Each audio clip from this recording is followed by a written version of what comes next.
चलिए आज बात करते हैं एक ऐसे शो की जिसकी वापसी का इंतजार मतलब इतना जबरदस्त था कि उसने रिलीज होते ही नेटफ्लिक्स को ही क्रैश कर दिया। हाँ बिल्कुल। हम बात कर रहे हैं स्ट्रेंजर थिंग्स के फाइनल सीजन की, सीजन 5 वॉल्यूम 1। और इसे सिर्फ एक शो कहना मेरे ख्याल से सही नहीं होगा। ये एक सिनेमैटिक इवेंट है। लगभग 4,000 करोड़ रुपए का बजट है। बाप रे। हाँ, इसकी तुलना तो एवेंजर्स एंड गेम से हो रही है। तो आज हम यही समझने की कोशिश करेंगे कि ये जो शुरुआती 4 एपिसोड्स हैं, ये आखिर इतने असरदार क्यों हैं? हाँ, और फिनाले के लिए क्या मंच तैयार किया गया है। तो सबसे पहले माहौल की बात करते हैं। हाँ, हॉकिंस अब वो पुराना छोटा सा शहर नहीं रहा। बिल्कुल नहीं।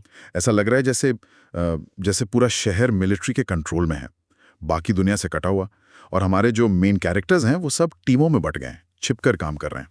और सबका मकसद एक ही है। वेकना को ढूंढना। हाँ, क्योंकि उन्हें लगता है कि वो मरा नहीं है, बस अपसाइड डाउन में कहीं कहीं छिपा है। अच्छा, यहीं पर जो कहानी कहने का तरीका है वो मुझे बहुत दिलचस्प लगा। शो की शुरुआत हमारे हीरोज से नहीं होती। हाँ, ये एक बहुत बोल्ड मूव है। शुरुआत होती है विलेन यानी वेकना से। और कैरेक्टर्स को अलग अलग टीमों में बांटना, ये सिर्फ एक्शन के लिए नहीं है, ये इन्फिनिटी वॉर जैसी रणनीति है। अच्छा। और इस सबके बीच में जो विल बायर्स का कनेक्शन है वेकना के साथ, वो फिर से एक्टिव हो गया है। और मुझे लगता है वही कहानी की जान है इस बार। ये बहुत अच्छा पॉइंट है।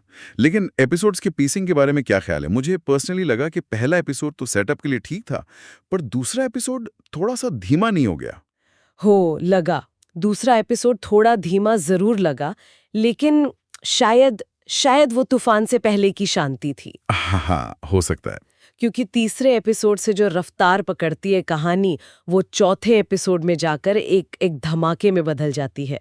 हो हाँ, चौथा एपिसोड, मैं सच बता रहा हूँ, वो आखिरी सीन पर मैं तो अपनी कुर्सी से उछल ही पड़ा था। वो तो अपने आप में एक मिनी फिनाले है। बिल्कुल, वो एक्शन, वो विजुअल्स और वो सुपर पावर वाला ट्विस्ट जिसकी किसी ने उम्मीद नहीं की थी। हाँ, वो एक परफेक्ट क्लिफ हैंगर है। अब अगले वॉल्यूम का इंतजार करना बहुत मुश्किल हो गया है। और उस क्लिफ हैंगर को इतना असरदार बनाने में शो के विजुअल्स का बहुत बड़ा हाथ है, मानना पड़ेगा। इस सीजन की प्रोडक्शन क्वालिटी एक अलग ही लेवल पर है। सही कहा। इस बार अपसाइड डाउन सिर्फ कोई डरावनी जगह नहीं है, वो हॉकिंस को सचमुच निगल रहा है।